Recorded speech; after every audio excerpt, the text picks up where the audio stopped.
Braćo moja draga i cijeni sestre, hajmo iskoristiti ovu priliku da obnovimo ugovor s našim gospodarom. Svi mi, evo ja prvi, tako mi Allaha, da grijesi smrdi. Hvala Allahu pa grijesi ne smrdi. Da grijesi smrdi, ja bi smrdio ko viteška deponija. Toliko grijeha imam. Ako ja, ako Efendija, imam toliko grijeha, šta mislite koliko drugi imaju? Imamo ih svi, to je poenta. Božji poslanik kaže, svi ljudi griješi, ali su najbolji oni koji se kaju. Hajmo iskoristiti ovaj period dok nema anamo njih, dok su svezani. Hajmo okrenuti novu stranicu u životu. Koliko je stvari, hajmo biti otvoreni. Hajmo biti otvoreni. Koliko je toga što radimo, znamo da ne smijemo to raditi, da nam je Allah zabranio, a mi to činimo. Koliko je stvari koje su nam naređene, pa im ne činimo. Musliman. Može li musliman dozvoliti da u toku dana ne klanja namaz? Musliman može svašta dozvoliti, ali da prođe namaz, da ne klanja, ne može nikako.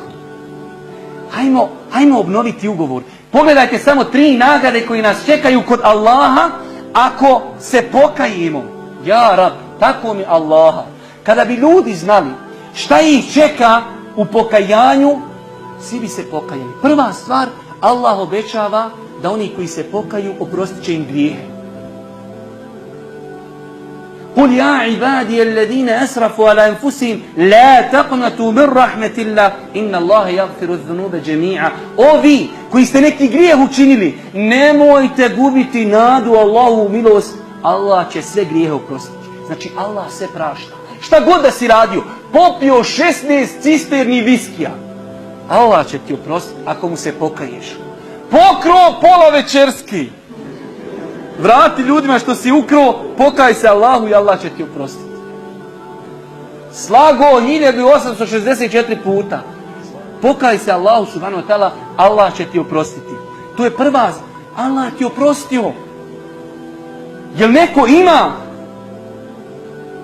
da se ne boji momenta, kaže uzvišeni Allah, na sudnjem danu će biti rečeno čovjeku: Iqra kitabek. Uči svoju knjigu, čitaj. Daće ti se pred svim ljudima knjiga i kaže ovo je on radio. Kada ga niste vidjeli u kući, kada spusti roletne, to je radio. Vi ste mislili da je dobar, on je to radio u kući. Svi ćemo čitati svoje knjige. Zato sad da se pokajimo. Prvo, Allah će oprostiti. Drugo, Allah voli one koji su se pokajali. Do juče bio u jarku, popio konjaka, samo Allah zna koliko.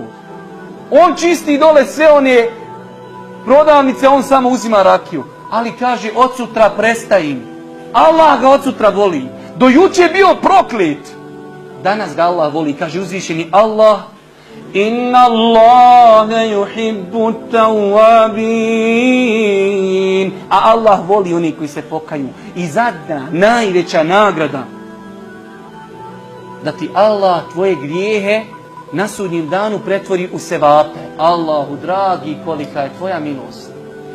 Kaže uzvišeni Allah u suri Furqan 70. ajet: a oni koji nakon što su radili grijehe pokaju se i vjeruju i rade dobra djela, Allah će njihove grijehe pretvoriti u sevape. Allahu dragi, kolika je milost našeg gospodara. Zato kažem, iskoristimo svi zajedno ovaj mjesec. Okrenimo novu stranicu. Svi mi znamo šta mi radimo, ono što ne bi trebali raditi. Ne treba navoditi primjere. Gospodaru, kajem ti se, vraćam ti se, kucam na tvoja vrata koja su 24 sata otvorena. Prihvati moje pokajanje, neću više nikada to činiti. Istinski se kajem. Prihvati moje pokajanje.